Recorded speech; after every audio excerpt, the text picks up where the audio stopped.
Yes. Once again, thank you for sitting down with me this morning. Finally was able to get it done. I think we tried this a few times. Yeah. Thank you.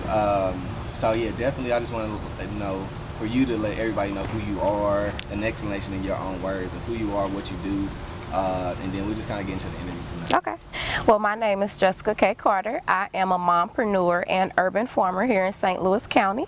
I have been a mompreneur about 15 years and an urban farmer for about 5. I love what I do. I also work with children. That has been a strong passion of mine for about 20 years, actually. As long as I could care for kids, I've been caring for kids. And I'm also a book publisher and author. Okay.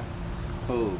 So yeah, those are pretty much what I saw. So I see children book author, a book publisher, child care director, agriculturalist, scholar, practitioner, and hood educator. Yes. The hood educator, how would you describe that? Okay. The hood educator, well, my background, I'm currently a doctoral student working towards my PhD in general psychology, and I think I took more of a hood educator's approach when I realized people wanted the knowledge, but they didn't necessarily want the institution that came with it. So for me, it was really easy to make different courses and workshops available to folks that wanted to learn how to garden or that wanted to learn how to become an author, a book publisher, and just put it out there, because I think that stops a lot of people from actually accomplishing what they want. They just don't know where to find it. So I made myself the hood's educator in an effort to help other people get to where they want to be. Okay. Thing that you do, how did it start? Like, how did you kind of get into just, I guess, after high school or whatever it was, how did you get into what you're doing now? Okay, so my primary focus has always been children. At about 13 years old, 12 years old, my grandmother had me babysitting kids, and I really was a natural at it, and I loved it. So from babysitting to learning how to utilize my skills and become someone's at-home nanny and get paid off of that, to actually giving back and becoming a foster parent, I really stayed true to what I loved when it came to kids, and eventually opened my first in-home daycare.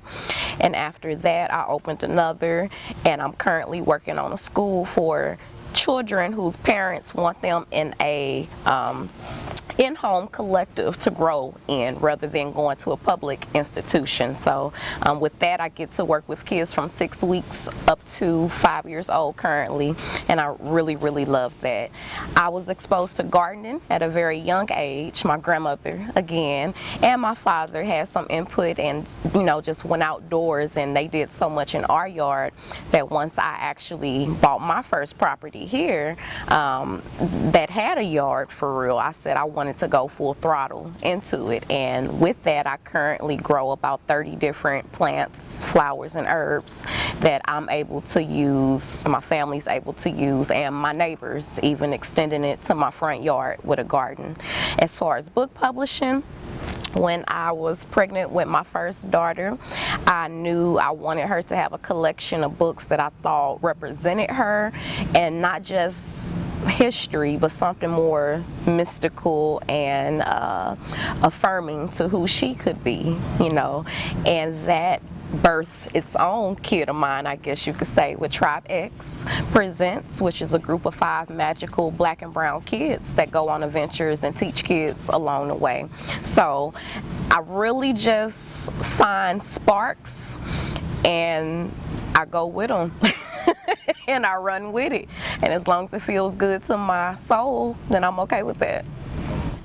Dope people, dope people, dope people, dope people, dope, dope.